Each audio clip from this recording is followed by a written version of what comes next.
Tourist ബസ്സുകൾക്ക് നിലവിലുള്ള വെള്ള നിറം മാറ്റാം. സർക്കാർ നിയമ ഭേദഗതിക്ക് ശുപാർശ നൽകി സ്റ്റേറ്റ് ട്രാൻസ്പോർട്ട് അതോറിറ്റി. എന്നാൽ എന്താണ് പുതിയ വ്യവസ്ഥകൾ എന്നതിൽ തീരുമാനമായില്ല.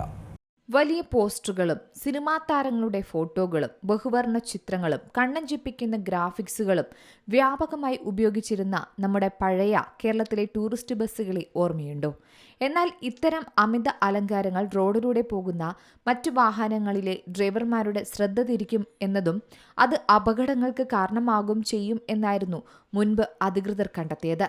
അതുമാത്രമല്ല, ബസ്സുകൾ കൂടുതൽ ആകർഷകമാക്കാൻ വേണ്ടി ബസ്സുടമകൾക്കിടയിൽ വലിയ തോതിലുള്ള അനാരോഗ്യകരമായ മത്സരങ്ങളും ഒരു കാലത്ത് കേരളത്തിൽ നിലനിന്നിരുന്നു. ബസ്സുകൾക്കുള്ളിൽ DJ പാർട്ടികൾക്ക് സമാനമായ ഡാൻസ് ഫ്ലോറുകൾ, കൺഫ്യൂഷൻ ഉണ്ടാക്കുന്ന ലേസർ ലൈറ്റുകൾ, അമിതമായ ശബ്ദമുള്ള മ്യൂസിക് സിസ്റ്റങ്ങൾ എന്നിവയെല്ലാം സജ്ജീകരിച്ചിരുന്നു നമ്മുടെ വണ്ടിയിൽ.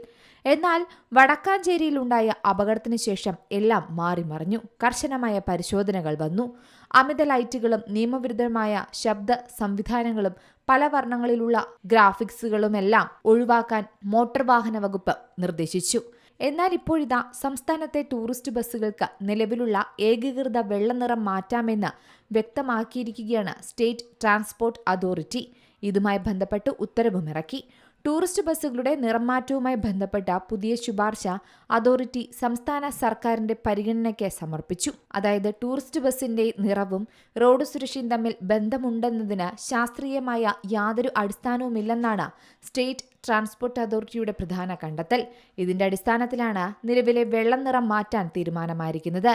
മറ്റ് നിറങ്ങൾ നൽകാൻ അനുമതി നൽകിക്കൊണ്ടുള്ള പുതിയ തീരുമാനവും വന്നു. എന്നാൽ ഈ നിറമാറ്റം പൂർണ്ണമായി പ്രാബല്യത്തിൽ വരണമെങ്കിൽ ഇനിയും താമസമെടുക്കും. സർക്കാർ നിലവിലുള്ള മോട്ടോർ വാഹന നിയമത്തിൽ ഭേദഗതി വരുത്തേണ്ടതുണ്ട്. ബസ്സുകൾക്ക് വെള്ളനിറം മാത്രമാക്കിയത് ടൂറിസം മേഖലയെ പ്രതികൂലമായി ബാധിക്കുന്നുവെന്ന വ്യാപക പരാതി ഉയർന്നിരുന്നു. ഈ സാഹചര്യത്തിലാണ് മോട്ടോർ വാഹന വകുപ്പ് സർക്കാരിന് പുതിയ ശുപാർശ നൽകിയിരിക്കുന്നത്. 2022 ഒക്ടോബറിലാണ് പാലക്കാട് വടക്കാഞ്ചേരിയിൽ ടൂറിസ്റ്റ് ബസ്സും KSRTC ബസ്സും കൂട്ടിയിടിച്ച് അപകടമുണ്ടായത്. അന്ന് കേരളത്തിൽ ടൂറിസ്റ്റ് ബസ്സുകൾക്ക് ഏകീകൃത വെള്ളനിറം അധികൃതർ കർശനമാക്കുകയും ചെയ്തു. 5 സ്കൂൾ വിദ്യാർത്ഥികൾ ഉൾപ്പെടെ 9 പേർക്കാണ് അന്ന് ജീവൻ നഷ്ടമായത്. News desk Zee Malayalam news.